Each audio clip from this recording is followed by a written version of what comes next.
Hello, hello. Good afternoon, good morning, good evening, depending on where you're catching me from. My name is Akua. I also respond to Aqua and Aquia. I'm a certified executive coach, recognized facilitator, and speaker. And I'm really excited about today's topic. Let me just take a second to actually close out the little music I had. I was getting a little excited before jumping on this conversation, but I'm really, really excited about the topic today. And I'm talking all about the 3 simple steps you can do to improve your productivity and the productivity of your team. The initial title of this actually was for first-time leaders, but I believe what I'm going to share today is really relevant to anyone anywhere, no matter where you are on your leadership journey. So if you have any questions or any thoughts in relation to this topic, please feel free to leave me a comment, leave something in the chat below. You're also welcome to reach out in the DMs. All right. So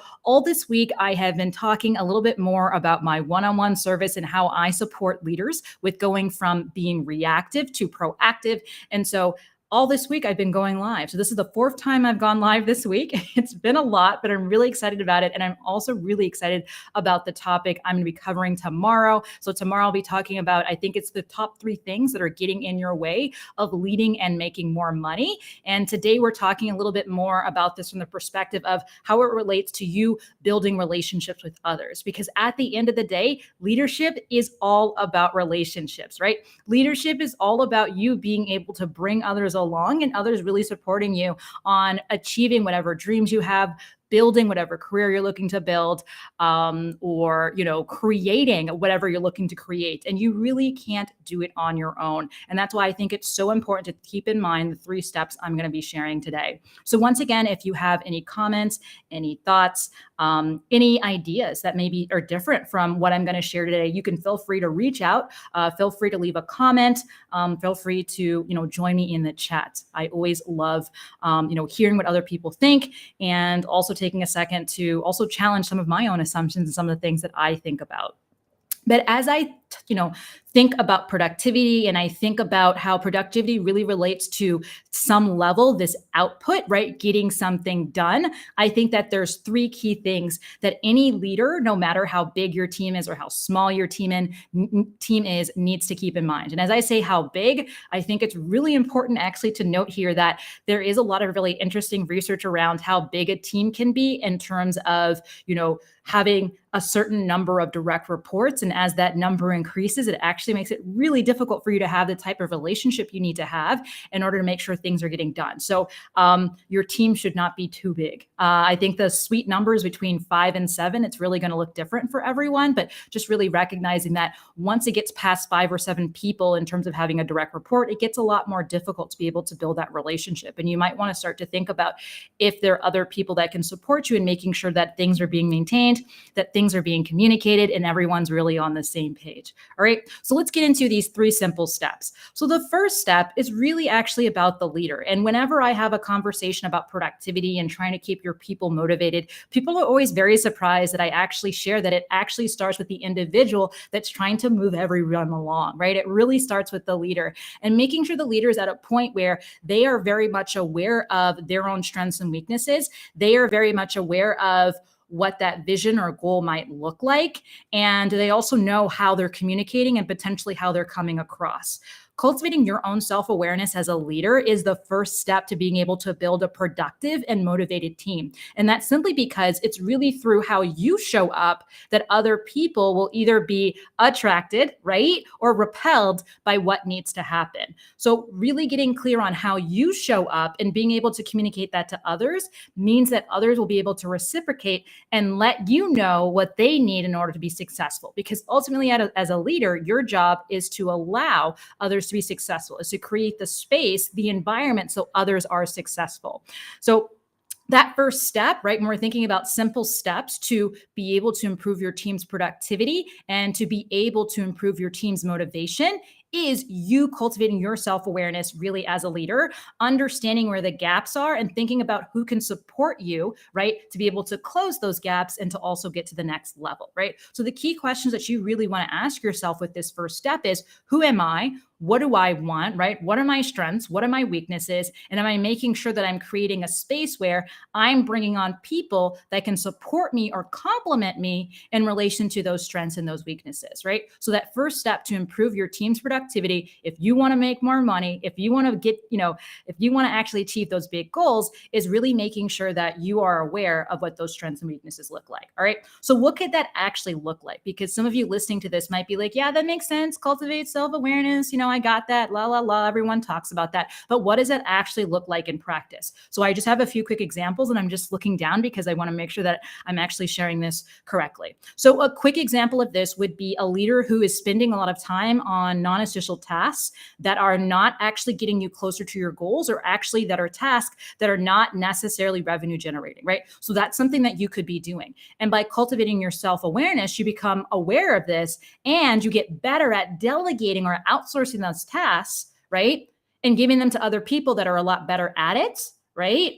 So that you can focus on more strategic and more money-making tasks. All right. I hope that makes a lot of sense, but I think that that's just one really clear, tangible example of how cultivating your self-awareness can lead to you leveraging your team appropriately, right? And lead you to be focused on tasks that will improve your bottom line, right? So that's really that first step. Cultivating your self-awareness will be massive in helping to improve your team's productivity.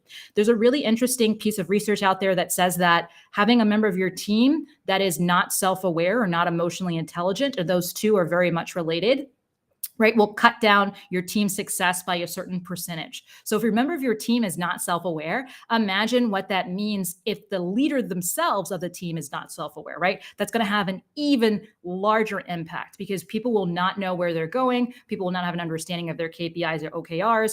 And so if you want to, once again, a productive team, right, that's helping you achieve your goals or helping you generate revenue, it's really important that you're aware of your strengths and weaknesses and that you can communicate that to others. All right. That was the first one. The second one is really all about engagement. And I also like to sometimes add engagement and experimentation. So this step, in terms of thinking about how to improve your team's productivity, is all about learning who your team is and who your stakeholders, who your stakeholders are. So really just recognizing that you can be very intentional after you've figured out, who you are, what you want, right? In terms of cultivating your self-awareness, that next step is to engage. So that can be engaging with yourself or engaging with others. And those others, right, are your team or all those stakeholders. So the key question here that you're asking yourself to improve your team's productivity and your bottom line is, how do I want to show up and manage my relationships? So that first step is thinking to yourself, like, okay, how do I show up? That's that self-awareness piece. And then shifting to, now I know how I show up. What do I need to do? What's important here? How do I need to come across? How do I need to engage, right? What are those incentives I maybe need to use or leverage? And when we are thinking about this, a huge part of engagement is actually taking the time to learn about who's on your team or who those stakeholders are, right? So it begins with you cultivating your self-awareness and then you giving the opportunity to your team for them to each as individuals cultivate their self-awareness and share that with you, right? So if you have a member of your team, that might look like having a really good onboarding process, right? That might look like having one-on-one conversations when you're learning a little bit more about them. In terms of your stakeholders, and those stakeholders could be things like investors or customers, it's through having conversations with them and getting clarity about what's important to them, right? Or making assumptions or testing assumptions and hypotheses about what's important to them, right? And constantly sort of just checking in to make sure that you're on the same page. All right. What does this look like tangibly, right? Once again, because I want to make sure that this is as tangible as possible. If I say that, hey, you need to really figure out how you're going to show up and engage, right? That first step is making sure that you are clear on how you potentially come across. That next step is, how do I want to engage or experiment with engaging? A very tangible piece is like sort of maybe going from walking into situations blindly and expecting others to just be like you, right? And this is something I know that I used to do when I first started off as a leader. I just assumed that everyone had the same desires, same interest, same motivation, right, as I did. And that's not true, right? Each and every single individual is different. No one is you, right? As the leader, if you looked at any of my content, I've, put several pieces of content out there about like how people aren't you, people won't be as motivated as you, right? People have their own desires, their own interests, their own families. And so really recognizing that is making sure that you're making the most of the second step, right? making sure that you're engaging, right? And making sure that you're doing it in a way that's getting you closer to whatever goals that you've set for yourself, right? So you go from thinking that everyone's like you to identifying how you typically show up, right? And being very curious about how others show up and what's important to other people. And then leveraging that information so that you're driving everyone towards that same goal. And if you remember earlier on, I mentioned that one of the ways you could do this is through an onboarding process, right? So as you're onboarding your employees, asking them, what are their interests, right? What goals do they have in their personal and professional life, right? How are they motivated, or what motivates them? What's their communication style? So those are all the pieces of information that you can use to better engage with them, right? And make sure that you're providing them not just the information they need to be successful, but to make sure that they're also getting the tools and resources and potentially training that they need so they can show up and once again support you to improve your bottom line or support you in whatever goals that you have. All right. So that really is that second step. And that's all about engagement. The last step that leaders need to keep in mind if they want to improve their team's productivity and ultimately their bottom line is all about expectation setting. So I talk a lot about expectation setting. I feel like this is probably where I spend the majority of my time, especially when I'm supporting, more early stage startups. Expectation setting is all about goal setting, right? So for some people, those are KPIs. For others, that's OKRs. Everyone calls it something different, but the way in which I like to talk about it, and when I'm working with my clients or having a conversation, I typically talk about it from the perspective of expectations, because I don't think it's really important the type of, goal setting approach that you're necessarily taking. The key piece here is that everyone's on the same page around what success looks like, right? So the key question that you want to ask yourself here, right? And you want to make sure that everyone's on the same page here is, what results do I want to achieve? What results do I want this business to achieve? What does success look like? And I think, once again, that's an overarching thing to, no matter what approach to goal setting that you take, whether you set SMART goals, whether you use OKRs, whether you do those big, hairy, scary goals, it doesn't matter. What's really important here is that it's defined in a way where not only you are aware of the steps that need to be taken in order to get there, but it's communicated also to members of your team. And I think that a lot of leaders do a really poor job of this. It's not their fault, because once again, goal setting, just like engagement and just like cultivating your self-awareness, those are all skills, right? Those are all habits that we need to build as leaders. And so if you're a new leader or an old leader, these are new habits I'd really recommend that you consider building and building routines and systems around this. So what do I mean around setting expectations, right? And making sure that everyone's on the same page around what success looks like, right? This is really how you perform. You can only perform if you have an idea of what that level of performance is. Because if you haven't sat down to think to yourself, this is the level I want to get to, you have no idea whether or not you've performed, because you've nothing to compare it to. So having a goal or having a vision, however, once again, you want to define it, is super key to knowing whether or not you've hit, right, or exceeded, right, or haven't met whatever goals that you have. And so that's how you'll know whether or not you've performed. That's how you know whether or not people are actually being productive, right, and moving towards whatever goal that you've set for them. And that's how you'll also know whether or not you've hit or exceeded whatever revenue or profit goals that you have. All right.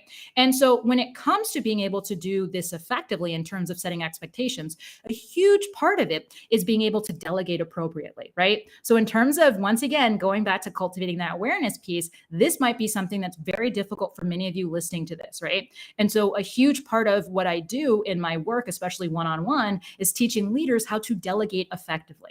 Right? So they can truly step into that leadership position and focus on the things, once again, that will be profit generating, right? And that will allow them really to add the value that they can only add to a business or to a department. So when it comes to thinking about setting expectations for your team, once again, it's drawing on a lot of the information that you might have learned as you engaged with them, right? Because setting expectation for one person on your team might look very different for other people on your team. So as we go through that three-step process, you realize that all of these really add on each other, right? They really can't be done without each other. And so as you start to add these steps, you recognize that it's only through cultivating your own awareness, right, around how you show up, how you can better engage with others and set ultimately better expectations at the end of the day, All right. So what does this look like tangibly? Because I want to make sure once again that I'm adding some tangible pieces to this so you can actually think about what this might look like within the work that you do. This looks like super tangibly. Let's see here. Just one example. So one real example of this would be potentially like trying to do all the work by yourself. So I work with a lot of overwhelmed, right, and reluctant leaders. And so one of the things that they might tell themselves, or the story they tell themselves, is, hey, I can do this better on my own. Other people can't do it as well as I can, right? A lot of that comes from their inability to set expectations appropriately. So it's really this tangible piece is going from trying to do all the work yourself and being afraid of delegating and investing in others to learning how to appropriately define tasks and responsibilities so you feel comfortable and confident handing it off to others, right? So that's really that step in terms of thinking about how to set expectations that people can exceed or at least meet. It's going from being afraid of doing it, not having practice doing it, to really learning about each member of your team so that you can do it appropriately. You make sure, once again, they have the resources, the tools, and the skills to do it. So you feel comfortable being able to let go, and they're really good at doing it, right? So they're doing it in a way that's really efficient, really productive. And ultimately, once again, you can then focus on those other tasks that maybe only you can do. And then once again, you can focus on those tasks that might be really driving the needle in your business. All right. I want to just take 1 second and talk about why I really feel like these 3 pieces, these 3 steps are super key if you're a leader to keep in mind.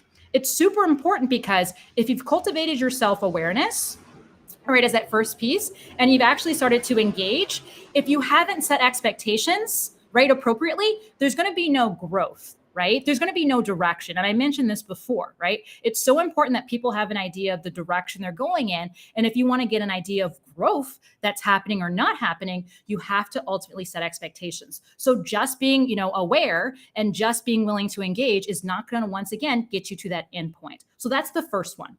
With the second one, once again, right? So the second piece, if you just simplify engagement and you just set expectations, what's going to end up happening is that you will potentially be overwhelmed or you'll be burnt out, because you won't have the awareness around what your productivity levels are. You won't have that awareness around, okay, how much work can I actually do, right? How much time do I actually have to spend on this? So it's so important that you cultivate your awareness around how you're showing up, right? What your energy levels are, so that when you do engage and you have set expectations, you also are aware of your capacity at the end of the day. And you're also aware of members of your team's capacity because you've engaged with them to have a better understanding of what's happening for them. All right. And that last piece, right? If you've cultivated your self-awareness and you've set expectations, but you haven't actually engaged with your team, you're not going to have any support, because you might have an idea, right, of what those expectations are. You might have an idea of how you're going to show up and be a part of this. But if you haven't brought everybody else along through engaging them and understanding what's important to them or what they need to be successful, and you haven't given them the skills they need or the tools they need to do that,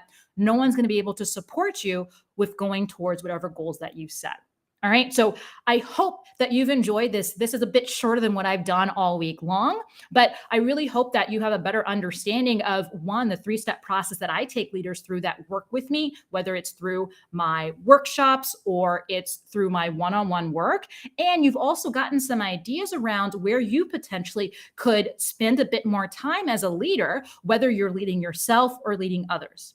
If you want some additional ideas on where there may be gaps for you as a leader and what you might want to keep in mind in relation to cultivating your self-awareness, making sure that you're engaging appropriately, and also making sure that you're setting expectations for others and yourself, you can check out my quiz. Honestly, it will only take you about 5 minutes, and it actually will give you some resources and ideas on how you can make sure, right, that you are setting, right, an actual direction and people have an idea of what growth looks like. And once again, this can be leading yourself or others, right? This quiz is also going to give you an idea of how you can make sure that you don't end up burnt out or overwhelmed.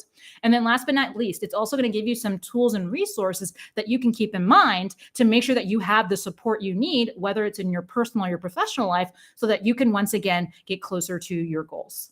As always, thank you so much for taking the time to listen. If you have any questions, any thoughts, feel free to reach out in the DMs or in my comments, and stay safe and stay sane. Thanks again.